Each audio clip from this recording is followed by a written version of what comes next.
The first person to break the color barrier in professional men's basketball was a Japanese-American named Wat Misaka, a 5'7" point guard from Ogden, Utah, who was a first-round draft pick of the New York Knicks in 1947. Said to be strong and built for speed, he came to be known as Kilo-Wat. And for University of Utah fans, he was a legend. Jerry Rapier, the artistic director of the Plan B Theater Company, knew the basics of this story. He says it all seemed inspiring and all, but in some ways incomplete. I actually can't even pinpoint when I first heard about Wat Misaka. But it kind of stopped me in my tracks.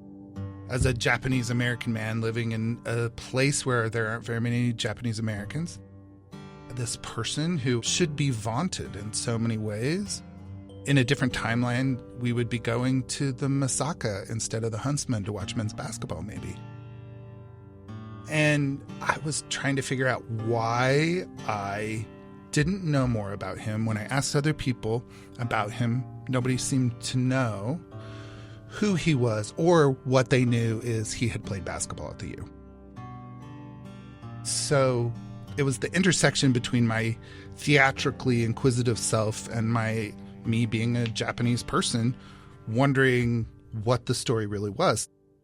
So then I started digging and started reading about him and learning about him, and realized that I was just getting the same versions of the same facts told in different ways. There was a lot about him, but not a lot about him.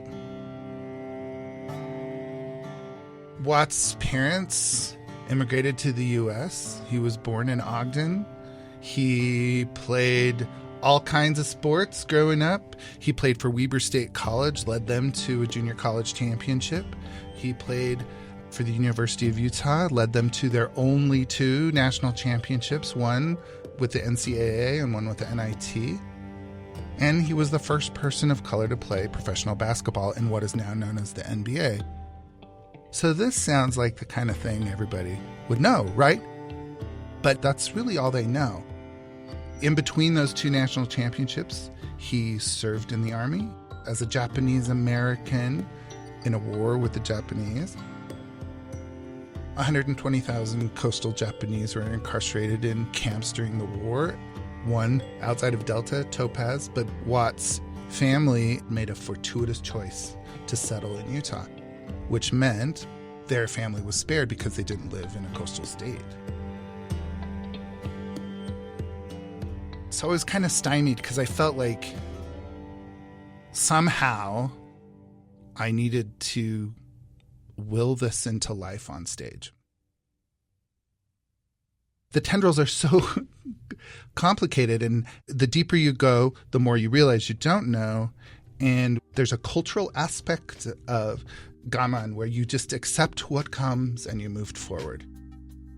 And so on top of very little being written from a personal perspective about Wat, because he didn't really share those things for most of his life, there's also this cultural collective choice, particularly for people of his generation, to not dwell on the things that you cannot change, to move forward with grace.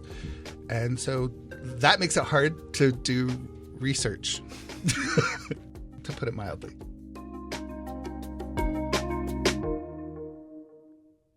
This is Radio West. I'm Doug Fabrizio. So what Jerry Rapier does next is reach out to the actor and playwright Aaron Asano Swenson, also Japanese-American.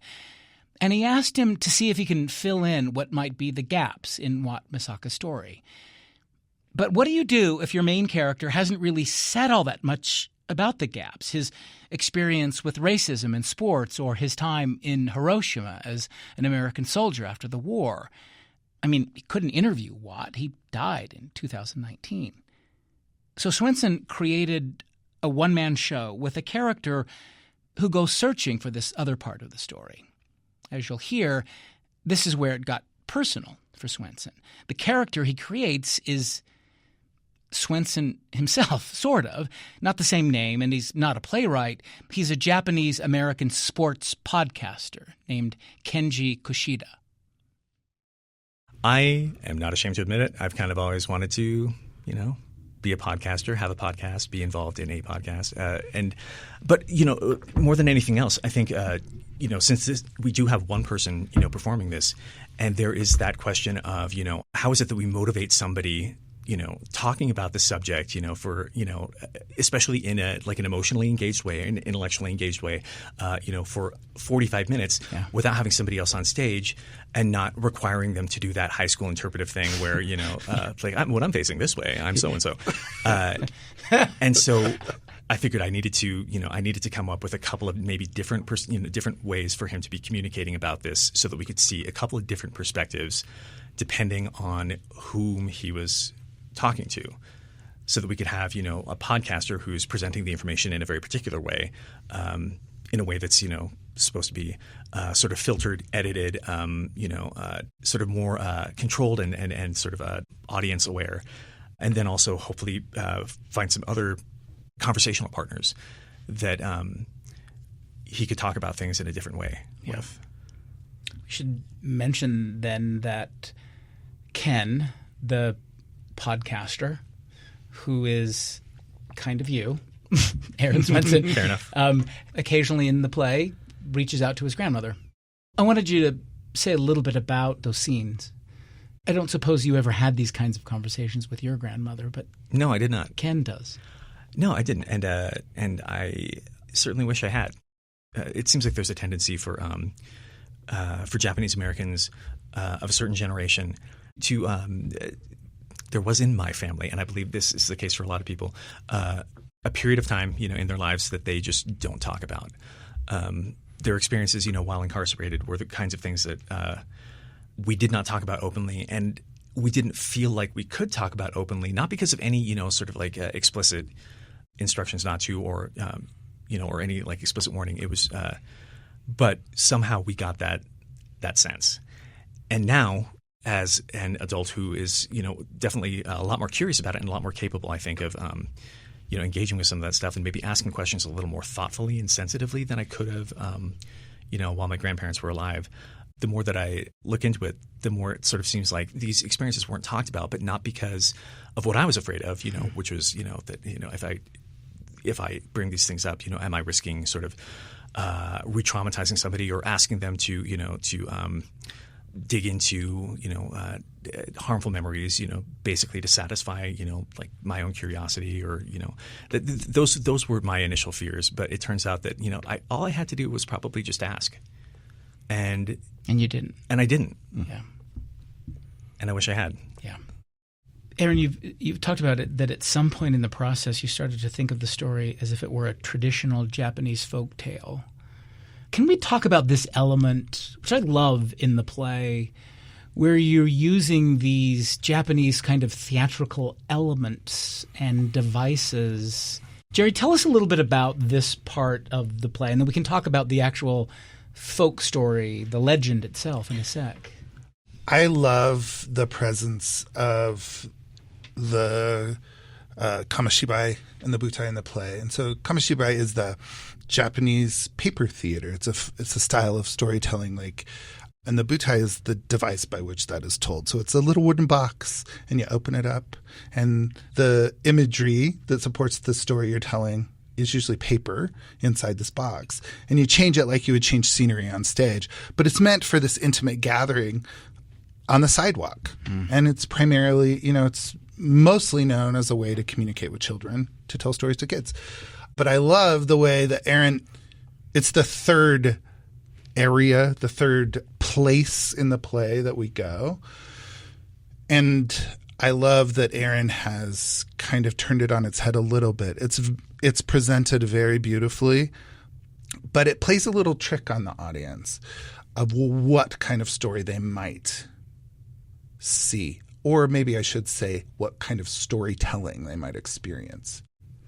I think this is oversimplifying it to some degree, but on some level, what you're doing by using this folk story is saying there's a difference between the legend of Wat Misaka and the actual reality of what may have happened to him. The legend's fine. In fact, it's lovely.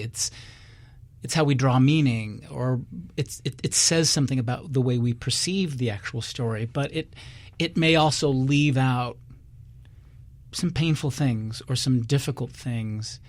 Is that right? Is that getting at it? I think that's exactly it. It's a way to acknowledge the legendary aspect of this story, and it's a way to acknowledge the sort of persuasiveness and maybe even a little bit sort of like the function of it, but just to acknowledge it and give it its proper respect, but acknowledge that it's a different way of telling the story, and it's not the story that we're trying to tell. Let's give listeners a sense of what it's like. There's this lovely kind of prologue introduction where the story plays out long, long ago in the northern wilds. There was a certain village. It was a lawless place where two great railways met, and the streets were crowded with travelers. Some were pleasure seekers who came to purchase strong drinks and temporary company, or gamble on cards and horses. But now and then, a few brave souls would come from distant lands across the western sea, betting all they had that this village could become their new home. Two of the bravest were Fusaichi, a barber, and Tatsuyo, his beloved wife. The village had no shrine or priest, so they prayed together for children of their own. The deep snow faded from the mountain, and still they prayed. The face of the moon changed once, twice, 3 times, and still they prayed.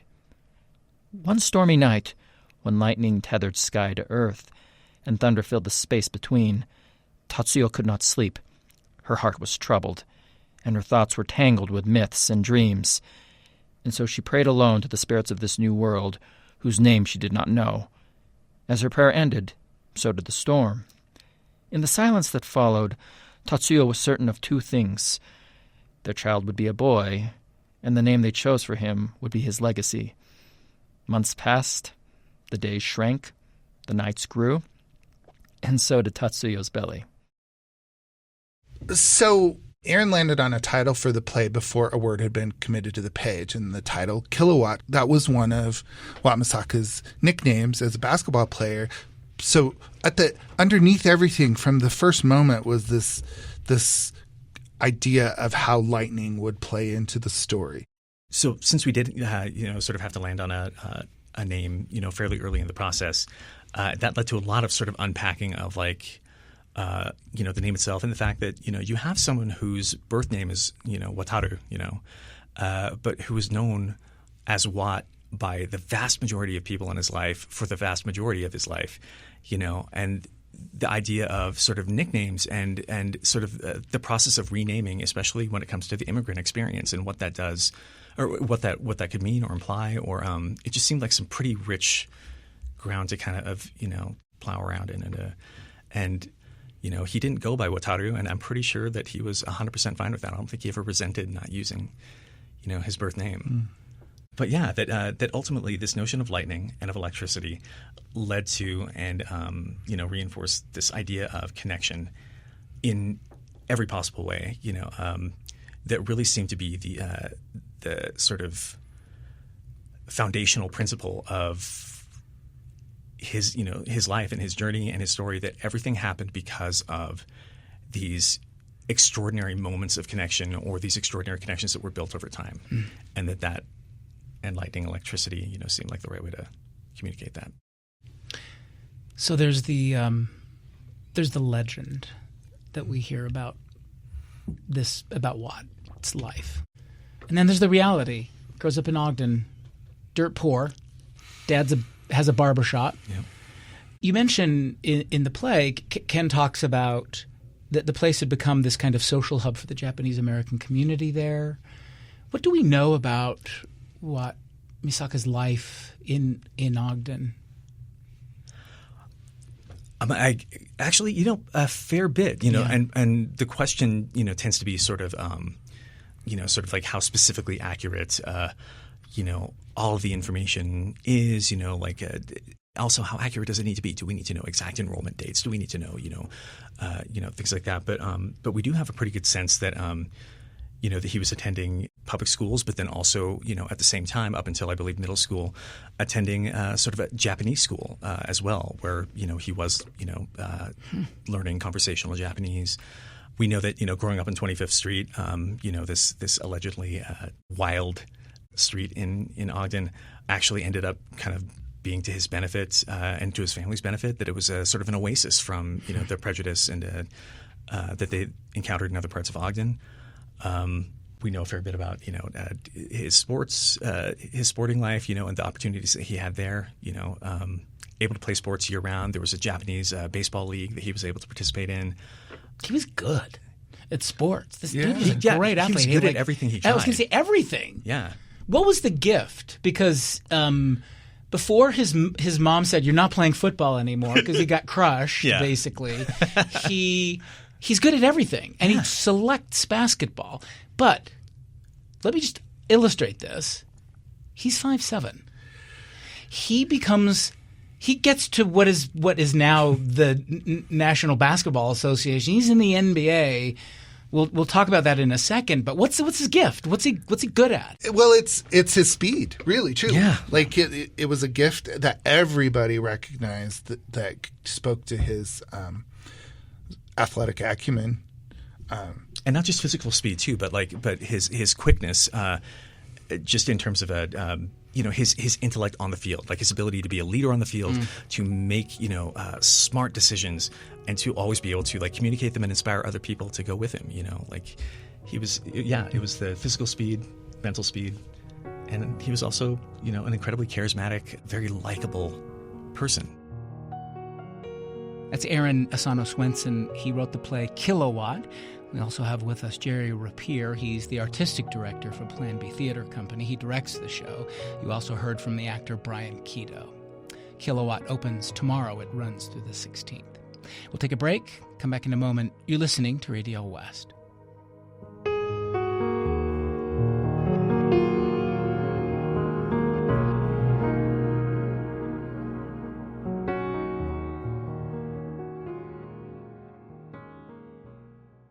This is Radio West. I'm Doug Fabrizio. Today in the program, we're profiling a play about the life of Wat Misaka. It's called Kilo-Wat. He was Japanese-American. He grew up in Ogden. He led the University of Utah men's basketball team to their only national championships. And he broke the color barrier in professional basketball when he was signed by the New York Knicks in 1947. The play, though, which is being produced by Plan B Theater Company, is an attempt to find a part of the story that seemed incomplete. We have with us the play's director, Jerry Rapier, and the playwright, Aaron Asano Swenson. You'll also hear the actor, Bryan Kido. So in the play, Ken, he, like you, Aaron, he doesn't want to just take this story, and just transform it into a play. He wants to do something with it. He wants to find something new or say something important about it. And the way Ken puts it is he doesn't want to be a fact checker, or this is the better way of putting it, he doesn't want to just be an interior designer, that he wants to make his own furniture. Yes, it's late. You know me. And you should talk. Sorry. Not funny. But what about you and your 3 a.m. crossword puzzles or Sudoku or whatever? If this is genetic, it's like 25% your fault. The fact-checking's got me pretty wound up. Partly because I can't talk to anyone who was there because they aren't here anymore. Sorry. Rude. I guess I thought I was going to bring something else to this. And so far I'm just a fact-checker and a glorified interior decorator. And I don't want to move furniture.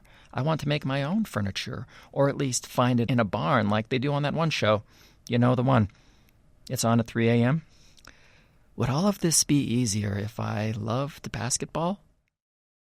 That definitely came from a point that I reached in my process where I was rapidly becoming aware of how much writing and how much material, was already out there about Wat Misaka and about the quality of a lot of it. There was a ton of stuff out there already, and a lot of it was, was so good that, I started to sort of question, what can I do to sort of to make sure that this piece, that I've been asked to do is special? Sort of not necessarily special. That's the thing, is that I don't want it to just. It wasn't about having it be special. It was about it, about there being a reason for it to exist. Huh. But it was that moment of of self doubt of am I going to be able to write something that's that sort of honors this story.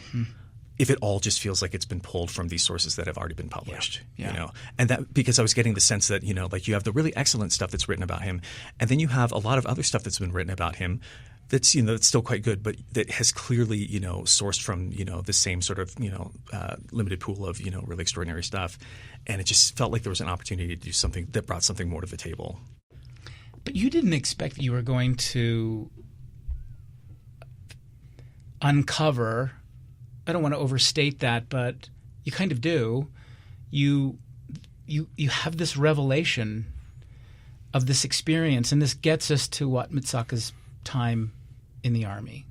And one of his first assignments, this Japanese-American, barely a man, young man, is asked to interview people who survived the Hiroshima bombing. But this is where it seems, Aaron, you discovered your own furniture. That this seems like the moment of revelation. Am I overstating that? Because this is such a – I want to work through this, but let's talk about this as a critical thing that you discovered, that experience of him interviewing those victims. Yeah, I mean I don't think you're overstating it in terms of, in terms of my experience – with the story, this information, this was something that was already known, and there were references to it in, some of the oral histories that, in the research. But at the same time, it certainly wasn't the kind of thing that was sort of given as much space as, the sports, side of things. And I started to get really curious about it, and I don't think I would have been as curious about it if it hadn't been for his response in a couple of the interviews or oral histories where they don't get into it too deeply, but that he did make a point of not going out of his way to do this, but he did make a point of bringing up this one experience that he had that really stuck with him, and so that started to get me thinking about what else is there out there. That could sort of, flesh out what is clearly a pretty important memory to him. He's interviewing a woman. Yeah. So he was involved in this project called the United States Strategic Bombing Survey, and the aspect of it that he was involved in was a survey to assess the impact of strategic bombing on civilian morale. And so he was administering these interviews in Hiroshima and surrounding cities to the folks who were still, after the bombing, in the kind of sort of physical condition where they would be able to answer these questions. Yeah. The vast majority of people who'd been affected by the bombing had been evacuated to cities that still had functioning hospitals. So, and he's 21. He's about to turn 22. He's had very little preparation. For this, this is a serious scientific, sociological survey, that was very carefully, engineered, and there were a lot of concerns you can read in the initial and final reports about the survey about the ability of these conversational Japanese speakers who were young and untrained and did not have experience, with this kind of work that usually involves people with master's degrees, who are that experience in administering these questions, and then also the fact that they were instructed to not show pity or sympathy or commiserate with or comfort the interview subjects, so as to make sure that they got the most useful and accurate information. And what he remembered specifically was an interview subject who came in. It was a young woman, and she had a child with her. That was wrapped up, very carefully in a lot of what appeared to be clothing. And she herself, was fairly heavily bandaged, and the child wouldn't stop crying through the entire hour and a half of the interview. And as they were sort of trying to figure out how they could, get the child to be, to calm down a little bit, so they could conduct the interview with fewer distractions, it turned out that the child was actually, horribly burned over, most of its body, and that the burns hadn't happened as a direct result of the bombing. They had happened when. In the aftermath of the bombing, the woman's house caught on fire and collapsed while her baby was still inside. And that was a story that he remembered, that he mentioned multiple times. And that was why that was what started me down that path of research. So, well, it's how that play really came together, right? Absolutely. Once you discovered these, we should say that all of the interviews that Wat conducted, all the interviewers conducted, are available online. The handwritten notes that he took, but they're not available through any of our government websites. Yeah. But they are available through the Japanese government website. And trying to think of this Japanese American 21-year-old boy man trying to shoulder this, it wasn't a year later. It wasn't 5 years later. It was weeks and months later. Yeah. It was very immediate after the bombing. Trying to navigate this as a Japanese American in a military uniform representing the United States of America on his first ever visit to his homeland, trying to make sense. I just can't imagine the weight of that. And it's when Aaron discovered those forms, like the play, like the writing process took on a whole new life of itself, because we found something almost, I should say Aaron very specifically on his own found something that almost nobody had looked at, and it gave us a real sense of who he really was, the kind of man he was going to be, the kind of person that he was at the time, what being connected to him as a human might be like. Because they were told to be distanced, but in his notes you can see that wasn't possible for him. There was too much humanity in his responses. I was primarily interested in the questions that they were asked to administer, and because it did come up a little bit in one of the oral histories, and he said, "Oh, I've got them with me somewhere," but and then they never circled back to it, and that just started itching at me. What was he required to ask of these people in front of him? Because I felt like that would be a huge point of insight as well. And so I found the answers first. I found the answers first. Yeah, this happens in the play. Yeah, and then I found the questions later, and 41 questions. 41 questions. Bland, clinical, nothing is how Ken describes it.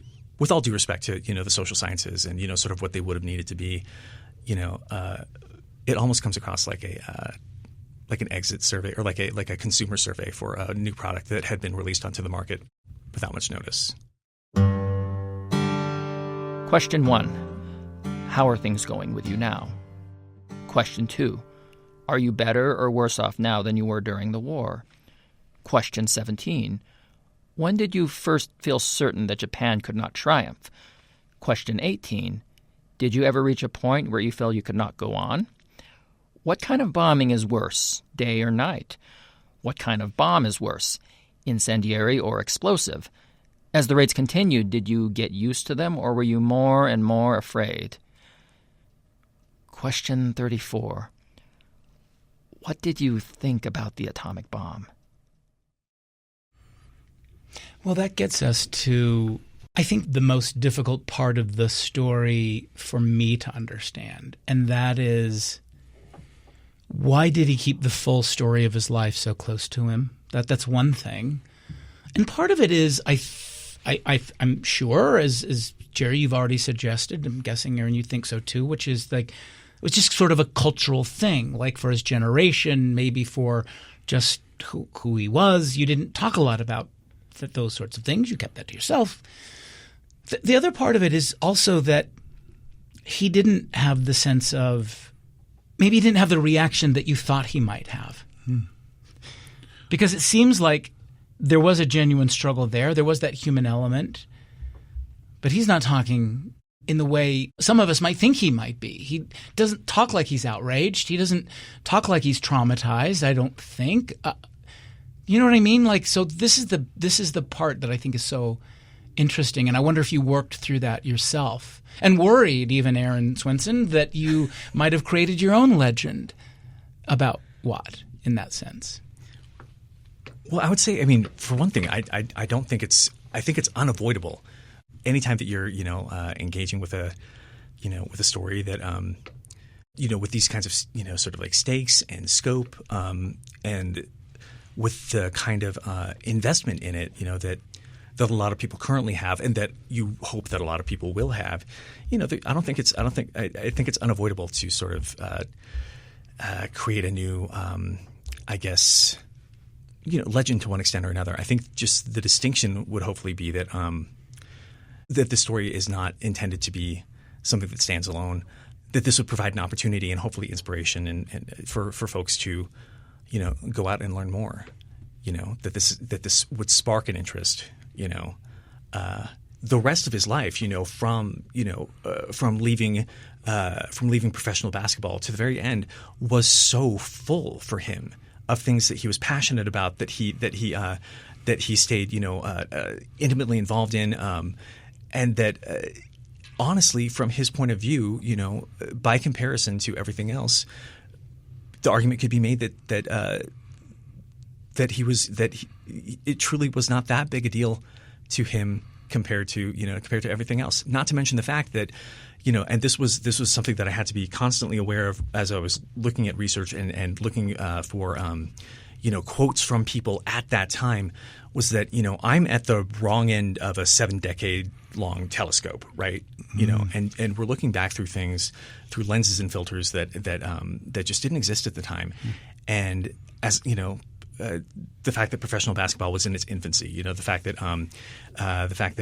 just like the aspirational nature or the sort of like celebrity aspect of, or just like the cultural impact, of basketball that we experience now, that framework didn't exist at that point in time. And so, when you're looking at his opinions about that aspect of things, he was considering it, from that perspective, rather than ours. And that also extends to some of his experiences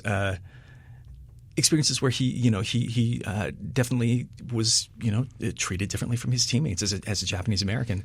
That from his point, that it would have been irresponsible and sort of I guess intellectually lazy of me to to take to treat statements that he made say at age like 85 or 90.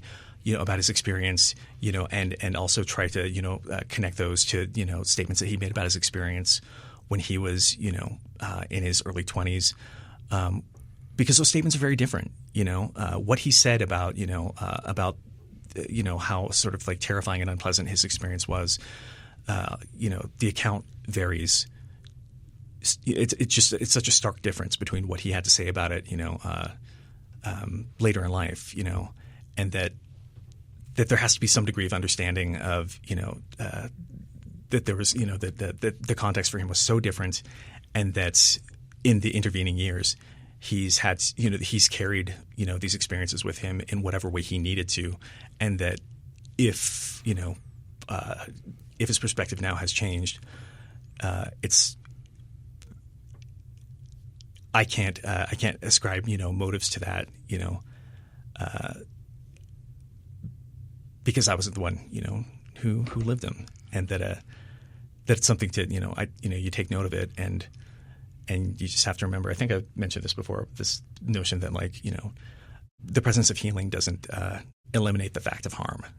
Well, I think in terms of legacy too, you mentioned this beautifully in the play. His father died when he was 15, and his mother had to take care of 3 boys without any job skills, so she learned to cut hair. And he makes a promise to her that he will finish his degree and have a family, and she dies early at the age of 53. And, his legacy is the kept promise. And that also, he was raised, under circumstances where extraordinary choices and extraordinary investment in those choices was normalized. That the people in his life were that people in his life and the people around him were doing things that, by our reckoning, were incredible, and that for him, not that it was normal, but those were his friends, those were his family, that was his experience, fairly constantly, from childhood through, the end of his life, that he was surrounded by extraordinary people. And so if one extraordinary thing out of a lifetime of extraordinary things didn't seem that special, then I think that says more about us than it does about him. Thank you both. Thank you. Aaron Asano Swenson, he wrote the play Kilo-Wat, which opens tomorrow. Jerry Rapier is the play's director, and you heard from the actor Bryan Kido. We'll take another break, come back in a moment. You're listening to Radio West.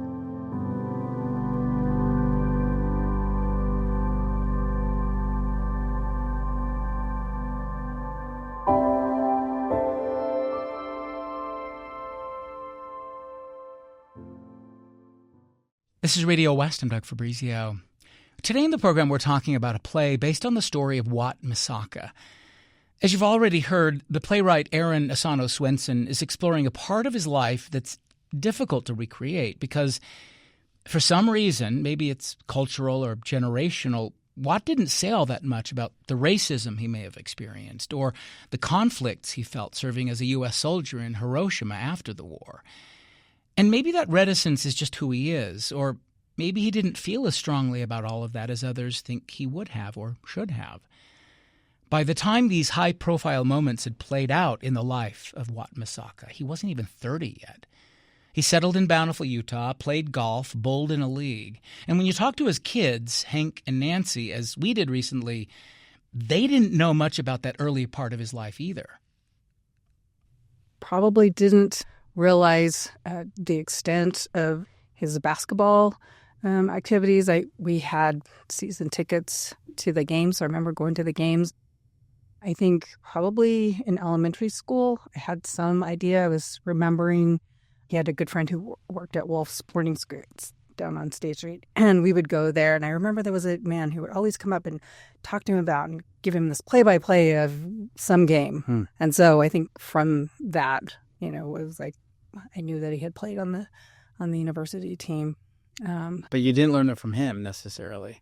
No, he didn't. And I think he really enjoyed that time at the U, and it was real important to him. And he was involved in a lot of other things by that point. It was, 20 years later. And so he was bowling and golfing and working and, involved in a lot of other stuff at that point. What about you? What did you think? Did you think your dad was a big deal, or did you even think about it? I mean, I thought Dad was a big deal, but not in like the sports achievement kind of way. Like Nancy, I was vaguely aware that he had played for the U, going to the games, and we parked on the opposite side of the Huntsman Center, so you have to walk around and stop every 10 feet to have a 10-minute conversation with somebody, and then you walk another 10 feet. And as a kid, I was like, come on. But yeah, Dad knew everybody, and so I think I was aware of that, but, my interaction with him was certainly more going on, backpacking trips. A good friend of his was a forest ranger in the Wind River Mountains, and so we do that a couple times a year, and we go down to southern Utah and climb on the Red Rocks a couple times a year, and I would maybe go down to the bowling alley because he bowled in leagues. Yeah, Mom and Dad really kept the basketball fame from us. Dad was very into what he had going on. So he has never been, these were the glory days, right? Back when I played I'm a national champion, or, I was in the Army and I got deployed to Hiroshima after we dropped the bomb, or all of these, I think, really significant things that happened to him, right? The Globetrotters. Yeah. After I left the Knicks, right? I played for the Knicks. I broke the color barrier. Those things weren't like, man, why can't it be like the good old days? It was like, life is so good, and I've got these friends, and I can go backpacking, and I've got these two kids, and, he always said food tastes better when you're with people you like.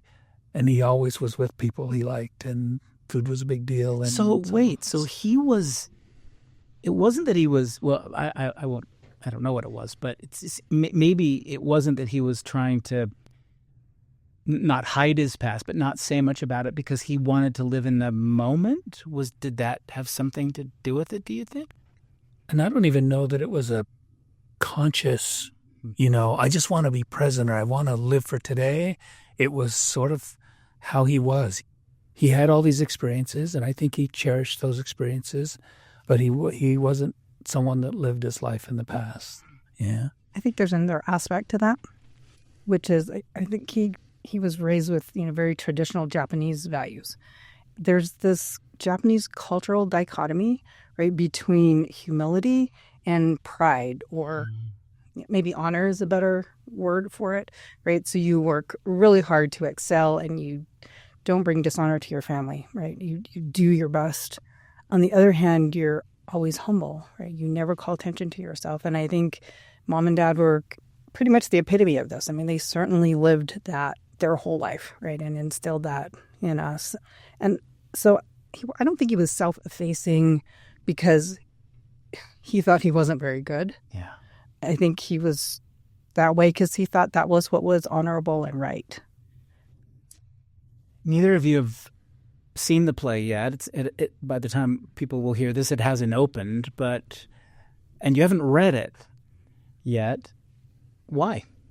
I think when we first talked to Jerry about it, they were just starting to do some research and things, I felt like it would be really interesting for them to talk to other people and for us to experience it just like everybody else, as opposed to having sort of this, preview, backdoor view on things. I just thought it'd be really unique to just, like I said, experience it with the audience and just see what it's like. And I mean, we actually learn a lot when, we've seen things that other people have done, because other people have done so much more research and they actually know a lot more about things than we did. I feel way behind. So I'm looking forward to seeing it and experiencing it kind of new. I mean, it's tempting to go read the screenplay and stuff, but I just thought, or the script, but I just thought it would be interesting just to experience it just like everybody else.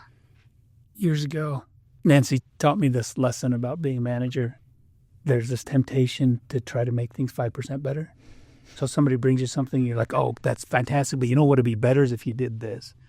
And I didn't think about that consciously, but when it was offered to us, like, would you like to give us some input? Would you like to have your fingerprints on it? And I certainly did not, right? Because I don't want to go see how I see Dad, right? It's really interesting from people that are creative and artistic. This is why this is important to us. Yeah. Right? This is how we see Dad, and sharing that with the world. Yeah, I didn't want to see it before. I want to go appreciate that version of Dad. Yeah. And because I certainly am not the subject matter expert on all the stuff that happened with Dad and how we thought about things and whatever, like, I can't come in there and say, well, you should do it like this or you should do it like that. Well, it's so interesting that you say that too, because, and I'm not going to give anything away in the play, don't worry. At least not much. I'm going to hint at something. I hope it's okay. But it is very much about the playwright Aaron Swenson's, the way he is experiencing your father's story. It's very much about that. And one of the things the play is about